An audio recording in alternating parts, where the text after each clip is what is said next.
The night shift at Earth's Deep Space Monitoring Station was usually quiet. Most operators spent their time watching endless streams of data, drinking coffee, and occasionally checking for any unusual signals from space. But tonight was different. Tom Wilson sat up straight in his chair as his screen lit up with strange readings. At first, he thought it was a mistake in the system. The energy signatures near Jupiter were unlike anything he had seen before. They pulsed with a rhythm that couldn't be natural. "Sir," Tom called out to his supervisor, "you need to see this."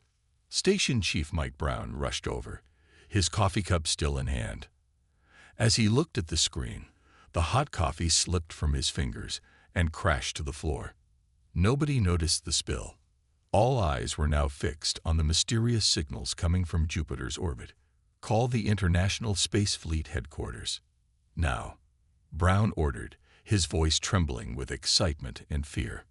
Within an hour, the ISS main control room was buzzing with activity. Captain James Walker, a tall man with gray hair and sharp eyes, stood at the center of the chaos. He had seen many strange things in his 20 years of service, but this was different. "Sir, we're receiving a transmission," a young operator announced. It's being broadcast on all frequencies." The room fell silent as the message began to play. At first, it was just static and strange sounds. Then, slowly, it transformed into clear English. The computer had somehow translated it automatically. "This is Admiral Lightbearer of the Luminary Fleet. We are in desperate need of assistance. Our 300 ships are stranded in your solar system. Our engines have failed. We mean no harm. Please help us." Captain Walker took a deep breath. Humanity's first contact with aliens wasn't going to be about war or invasion. Instead, it was a call for help. "Send a response," Walker commanded. "Tell them we received their message and ask for more details." The next few hours revealed a story that seemed almost impossible. The Luminary were an advanced species that had been traveling through space when they were attacked by pirates. During the battle, the pirates had used a strange weapon that affected their crystal-based technology. Now their entire fleet was stuck near Jupiter, running on emergency power. "Why us?" Walker asked during the transmission. "Surely there are other advanced civilizations that could help." The alien admiral's response surprised everyone. "We have been watching your species. You are unique. While other civilizations always choose the most advanced solution, your people keep backup systems. You still use simple machines. Right now, simple might be exactly what we need." Walker couldn't help but smile. Humanity's tendency to keep old technology alongside the new might save an alien civilization. As the sun rose over the monitoring station, Earth's governments were already working together in an unprecedented way. The United Nations called an emergency session. Scientists and engineers from every country volunteered to help. "We'll need 3 rescue ships," Walker explained to the UN Council. "We'll take our best engineers, extra parts, and every backup system we can think of. The Luminary ships are more advanced than anything we've ever seen, but right now, that's their weakness. Sometimes the old ways are the best ways." The Council quickly approved the mission. Within days, 3 ships were being prepared: Hope, Pioneer, and Salvation. They weren't the most advanced ships in the galaxy, but they were sturdy and reliable, just like humanity itself. As Walker looked at the crew manifest for the rescue mission, he felt proud. Humans might not have crystal ships or advanced space technology, but they had something just as valuable: the ability to solve problems with whatever tools were available. "Send a message to the Luminary," he ordered. "Tell them help is on the way. And tell them to get ready for some old-fashioned human engineering." In space, near Jupiter, 300 crystal ships floated silently, their usual bright glow dimmed to a faint sparkle. But soon, they would learn that sometimes the most advanced solution isn't the best solution. Sometimes, you just need humans with their outdated technology and their never-give-up attitude. The greatest rescue mission in human history was about to begin. News of the stranded alien fleet spread across Earth like wildfire. For the first time in human history, people everywhere focused on a single goal: helping the Luminary. Captain Walker stood in the massive hangar of the International Space Center, watching hundreds of workers prepare the rescue ships. Engineers from different countries worked side by side, their past differences forgotten. "Sir, you need to see this," said Chief Engineer Dan Miller, walking up with a tablet in its hand. "We've analyzed the Luminary ship designs they sent us. Their technology is incredible, but it has a big weakness." Walker looked at the diagrams. The alien ships used crystals for everything: power, engines, even life support. It was beautiful but delicate. The pirates' weapon had affected these crystals in ways nobody understood yet. "Show me what you're thinking, Dan," Walker said, noticing the excited look in the engineer's eyes. Dan pulled out old blueprints. "These are designs from the 1960s space program. Simple, mechanical, nothing fancy. But they work. I think we can build backup systems for the Luminary ships using these old designs." Walker smiled. Sometimes the best solutions were the simplest ones. In the next room, Dr. Lisa Green was teaching a group of engineers about the aliens' crystal technology. "The Luminary think we're primitive," she said, drawing on a whiteboard. "But being primitive might save their lives. Our old diesel engines and mechanical systems can't be affected by the pirates' weapons." The room buzzed with ideas. One engineer suggested using basic radio instead of the aliens' quantum communicators. Another wanted to install manual controls alongside their thought-controlled systems. Outside the Space Center, thousands of people gathered to watch the preparation. Children made drawings of crystal ships. Schools canceled classes so students could watch the news. Everyone wanted to be part of this historic moment. "The whole world is watching," Walker said during a meeting with his crew. "But more importantly, the whole galaxy is watching. They think we're too primitive to be part of their community. Let's show them what primitive humans can do." The rescue ships were unlike anything ever built before. They combined Earth's oldest and newest technologies. Backup diesel engines sat next to modern plasma drives. Old radio systems worked alongside quantum computers. It wasn't pretty, but it would work. "Captain," called out First Officer Stone, "the Luminary just sent new data. The radiation affecting their ships is getting stronger. We need to launch within 48 hours. Walker gathered his crew for final preparations. Each person had been chosen not just for their skills, but for their ability to think creatively. They would need both to help the aliens. "Remember," Walker told them, "we're not just rescuing stranded ships. We're showing the galaxy that humanity deserves respect. We might not have crystal ships or quantum drives, but we have something better. We know how to solve problems." The launch day arrived bright and clear. The 3 rescue ships stood ready on their launch pads. Hope would carry the main engineering team. Pioneer had the backup systems and spare parts. Salvation carried extra fuel and supplies. In the control room, Walker made his final checks. Each ship had triple backups for every system. If one thing failed, there were always 2 more ways to fix it. It wasn't elegant, but it was reliable, just like humanity. "All ships report ready," Stone announced. "The world is watching, sir." Walker looked at the screens showing crowds gathered around the world. In New York, London, Tokyo, and every major city, people watched and waited. For once, all of humanity stood together. "Send one last message to the Luminary," Walker ordered. "Tell them, humanity is coming. We bring hope, we bring solutions, and we never give up." The countdown began. On Launch Pad 1, Hope's engines roared to life. Pioneer and Salvation followed. 3 ships, carrying humanity's best engineers and simplest solutions, lifted off into the morning sky. As they rose through the clouds, Walker thought about the challenge ahead.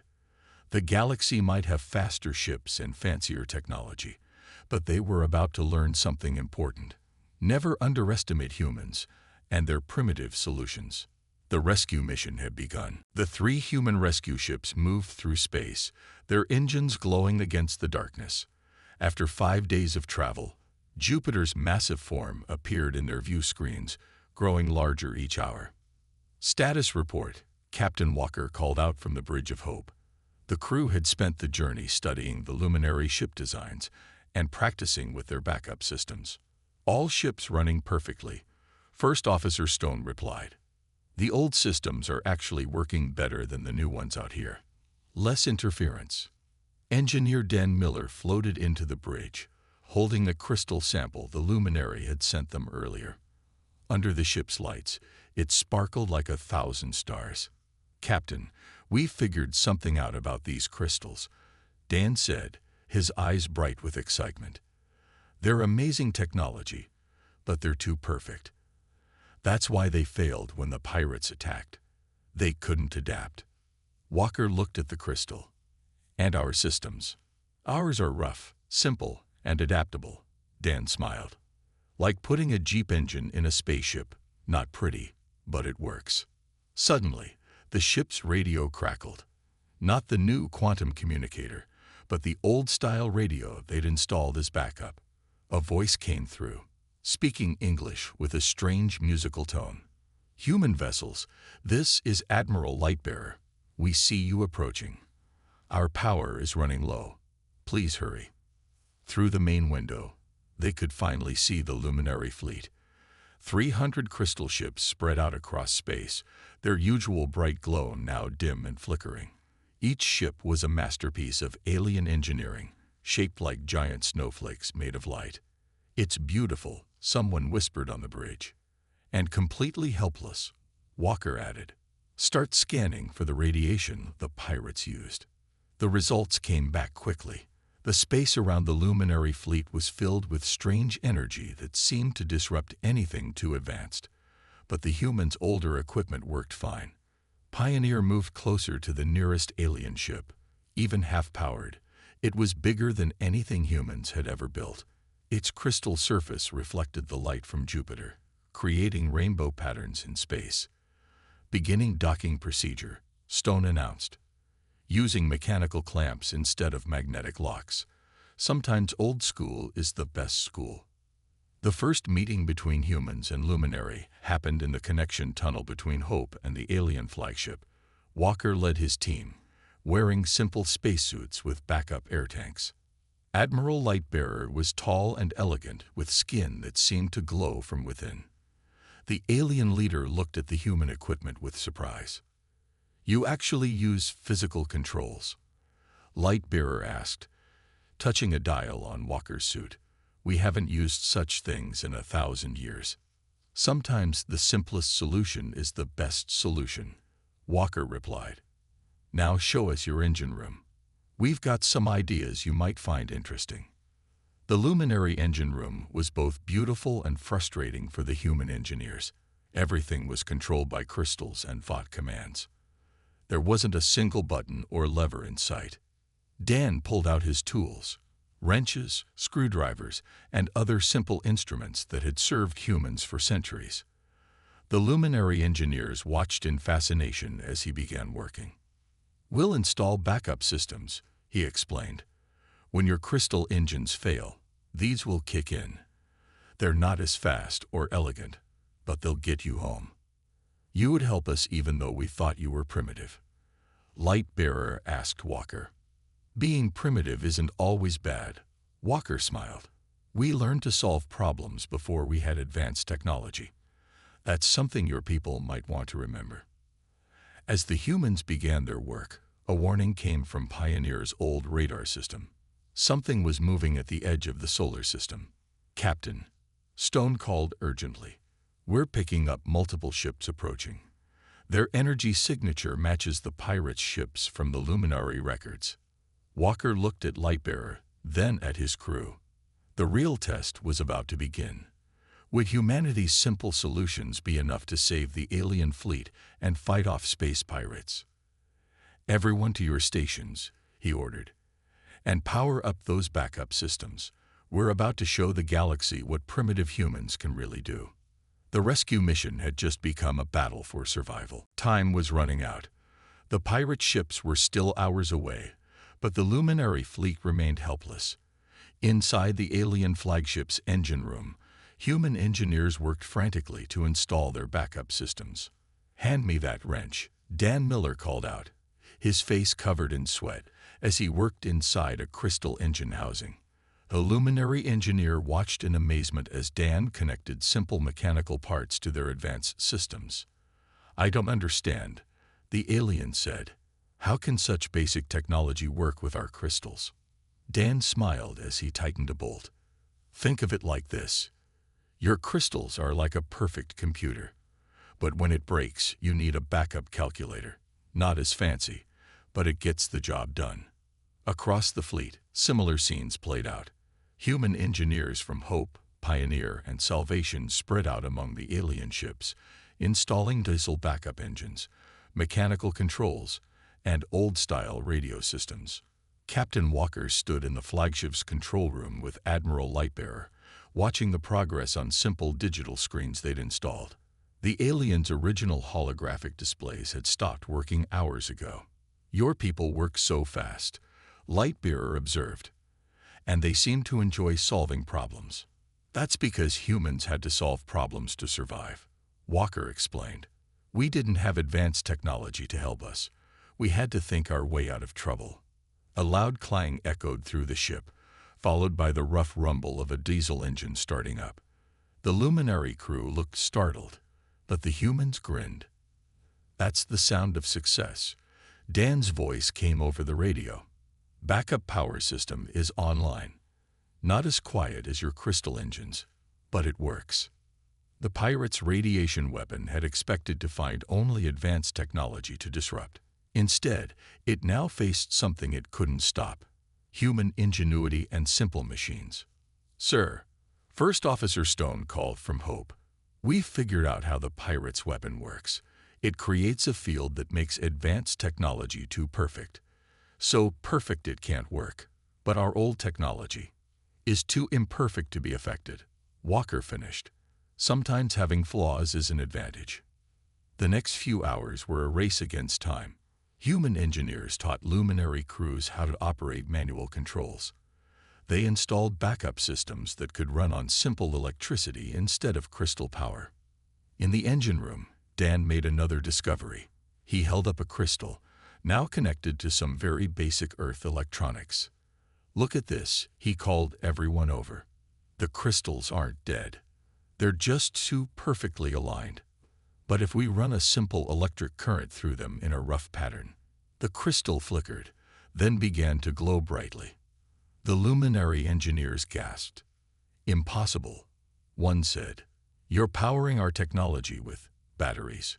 "Car batteries, actually," Dan grinned. "Sometimes the old ways are the best ways." Walker received updates from across the fleet. 20 ships now had backup power. 50 had manual controls. 100 had basic radio communications. It wasn't elegant, but it was working. "Admiral," he turned to Lightbearer, "I have an idea. The pirates think they've trapped you with their technology-disrupting weapon. But now you have something they don't expect." "What's that?" the alien leader asked. "Human backup systems," Walker smiled. "They wanted to make your ships too perfect to work. Instead, we're making them just imperfect enough to fight back." As if to prove his point, another diesel engine roared to life in a nearby ship. The sound echoed through space, a rough, powerful reminder that sometimes the simplest solution was the best solution. "The pirates will be here in 2 hours, Stone reported. "We've got backup systems in a third of the fleet. Will it be enough?" Walker looked at his team of engineers, still working tirelessly. He saw the respect in the Luminaries' eyes as they watched humans solve problems with basic tools and creative thinking. "It'll have to be," he said, "because we're about to teach these pirates a lesson about underestimating primitive technology." The sound of diesel engines, radio static, and mechanical systems filled the fleet. Earth's oldest technology was about to face the galaxy's newest weapons. and the pirates were in for a very big surprise. While the engineers worked on the ships, something unexpected happened between the humans and the Luminary. In these tense hours before the pirates' arrival, two very different species began to understand each other. In the flagship's dining area, human crew members shared their simple packed meals with curious Luminary. The aliens were amazed by something as basic as a sandwich. "You still prepare physical food?" a young Luminary asked, watching Tom Wilson bite into his ham and cheese sandwich. "We use nutrient synthesizers." "Well, those synthesizers aren't working now, are they?"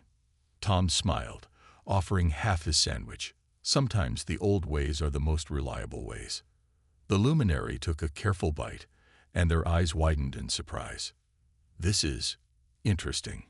We had forgotten what real food tastes like." In another part of the ship, Dr. Lisa Green worked with Luminary scientists, teaching them about human backup systems. She noticed they kept touching the mechanical parts, fascinated by their simplicity. "Your people are strange," one Luminary scientist said. "You create new technology, but keep the old. Why not just replace everything with better systems?" Lisa held up a simple compass, "Because sometimes you need a backup plan. This compass can't break like a GPS. It just works. That's the beauty of simple things." Captain Walker and Admiral Lightbearer walked through the ship, checking on the progress. The halls were filled with humans and Luminary working together, sharing stories and knowledge. "Your people have surprised us," Lightbearer admitted. "We thought Earth was too primitive to join the galactic community. But now I see we were wrong. You have something we lost long ago." "What's that?" Walker asked. "The ability to solve problems without relying on advanced technology. The joy of finding simple solutions. The wisdom to keep old knowledge while learning new things." In the engine room, Dan taught Luminary engineers how to maintain the diesel engines. They were shocked by the noise and smell, but impressed by how easily they could fix problems with just a wrench and some basic tools.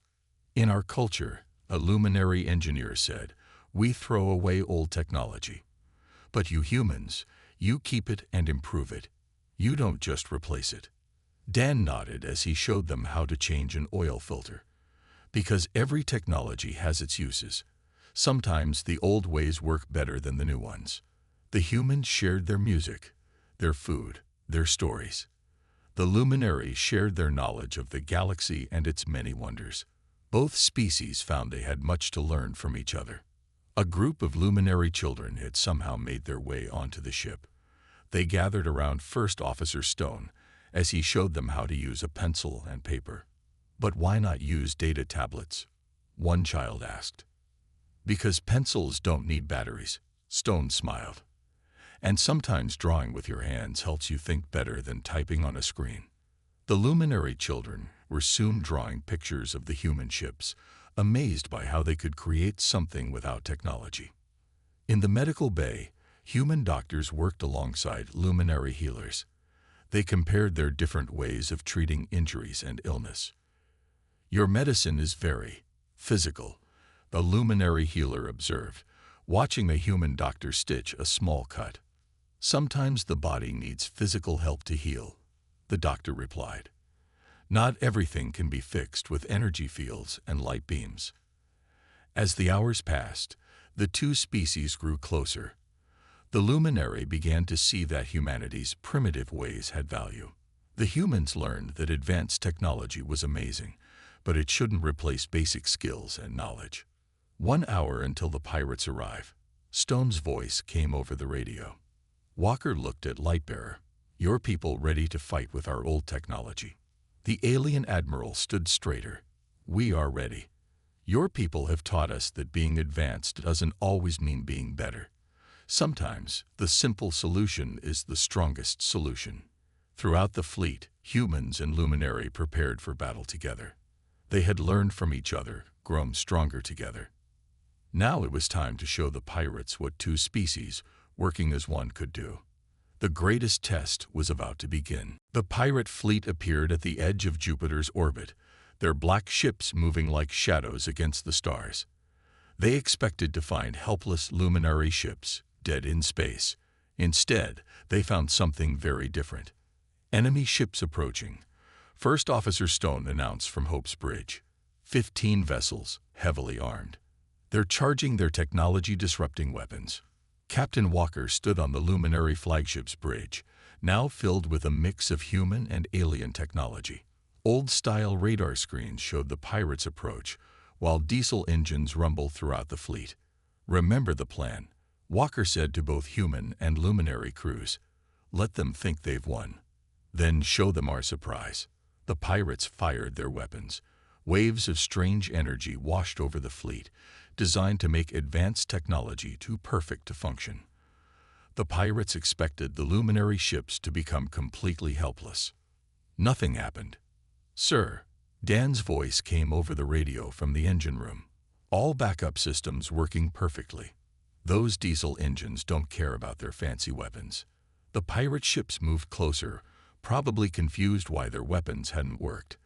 That's when Walker gave the signal. "All ships, power up the hybrid systems," he ordered. Across the fleet, something amazing happened. The luminaries' crystal engines, now connected to simple human technology, roared to life. The crystals glowed with new energy, powered by car batteries and controlled by mechanical switches. "Impossible." The pirate leader's voice boomed over the radio. "Your ships should be dead." "Maybe you shouldn't underestimate primitive technology," Walker replied. "All ships, attack pattern Delta." The luminary fleet moved with newfound strength. Their crystal weapons, now powered by human generators, fired with perfect accuracy. The pirates hadn't expected their targets to fight back. "They're trying to run," Stone called out. "Their weapons aren't working on our hybrid systems." 2 pirate ships exploded as luminary weapons found their marks. The others tried to escape, but they had made a terrible mistake. They had assumed that primitive technology meant weak technology. In the engine room, Dan and his team worked with luminary engineers to keep the hybrid systems running. The mix of crystal technology and human engineering was working better than anyone had expected. "Who would have thought?" A luminary engineer laughed as he helped Dan adjust a diesel engine. "Car batteries powering space weapons." The battle turned into a rout. The pirates' advanced shields couldn't stop weapons powered by simple electricity. Their complex targeting systems couldn't handle ships partly run by mechanical controls. "Their flagship is making a run for it," Stone reported. "Should we pursue?" "No need," Walker smiled. "Admiral Lightbearer, would you like to show them your new trick?" The luminary admiral touched a simple lever, a human addition to their control system. The flagship's main crystal cannon, now powered by 3 truck batteries, fired a brilliant beam of light. The pirate flagship's shields failed, and the ship drifted powerless in space. "Send them a message," Walker said. "Tell them to remember this day. Tell them to remember what happened when they thought primitive technology meant weak technology." The remaining pirate ships fled, leaving their flagship behind. The combined human luminary fleet had won, using the very technology the pirates had dismissed as primitive. "Victory is ours," Lightbearer announced. Cheers erupted throughout the fleet, humans and luminary celebrating together. In the aftermath, Walker walked through the flagship, seeing humans and aliens working together to maintain their hybrid systems. What had started as an emergency solution had turned into something revolutionary. "You know," Dan said, wiping grease from his hands, "these crystals work even better with our simple power sources. Sometimes new and old technology together is stronger than either alone." The luminary fleet was safe, the pirates were defeated, and 2 species had learned an important lesson.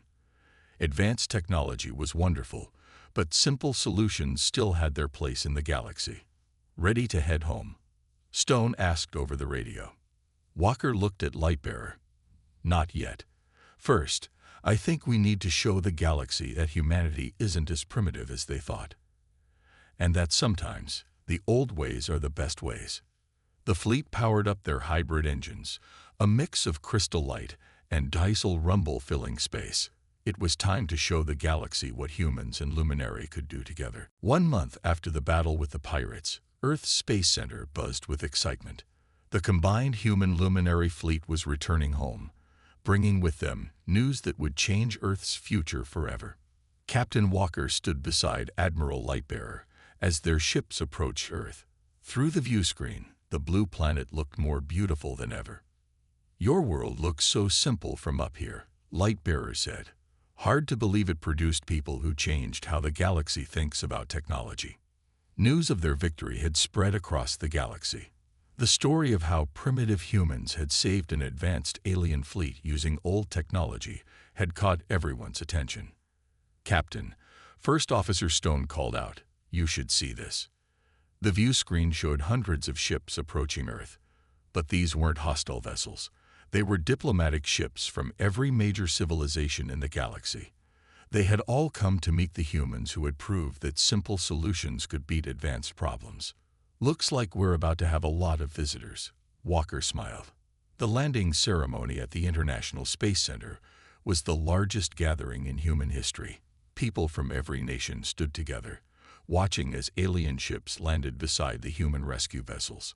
Dan Miller, still wearing his oil-stained engineer's uniform, stood with his team as representatives from advanced civilizations examined their hybrid systems. "You power quantum crystals with chemical batteries," one alien scientist asked in disbelief, "and it works better than pure crystal power." "Sometimes the best solution isn't the most advanced one," Dan explained, patting the diesel engine he had installed. "It's the one that simply works." Dr. Lisa Green presented their findings to a group of galactic scholars.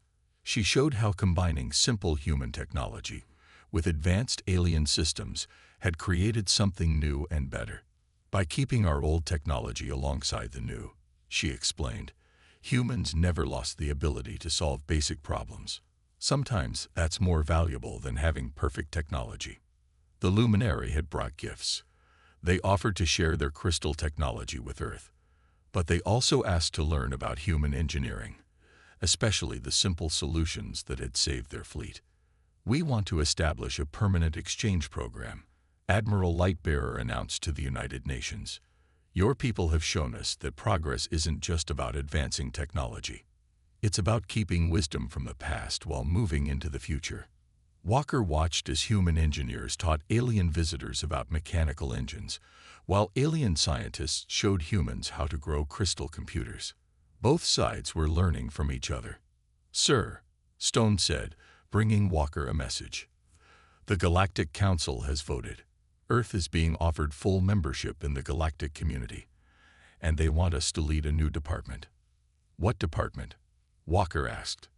"The Department of Alternative Solutions," Stone grinned. "They want humans to teach other civilizations about keeping backup systems and simple technology. Apparently, we're now famous for our primitive but effective solutions." The next few weeks saw amazing changes. Earth's nations united like never before. Human engineers were in high demand across the galaxy. Ships from hundreds of worlds came to learn about Earth's old but reliable technology. "You know what's funny?" Dan said to Walker as they watched a group of alien engineers excitedly examine a simple mechanical watch. "A month ago, they thought we were too primitive for the galaxy. Now they're learning how to use screwdrivers." The Luminary fleet prepared to depart, but this time was different. Their ships now carried human backup systems, and their crews included human engineers. Many Earth ships would go with them, carrying human teachers to spread their knowledge through the galaxy. "Ready to go home?" Walker asked Lightbearer. The Admiral looked at Earth through the window. "We are. But we're taking pieces of your world with us. Not just your technology, but your way of thinking. Your people taught us that sometimes the simplest solution is the best solution." As the Luminary fleet departed, they left behind a changed Earth. Humans had proven themselves to the galaxy not by having the most advanced technology, but by remembering the value of simple solutions. "What's next, Captain?" Stone asked.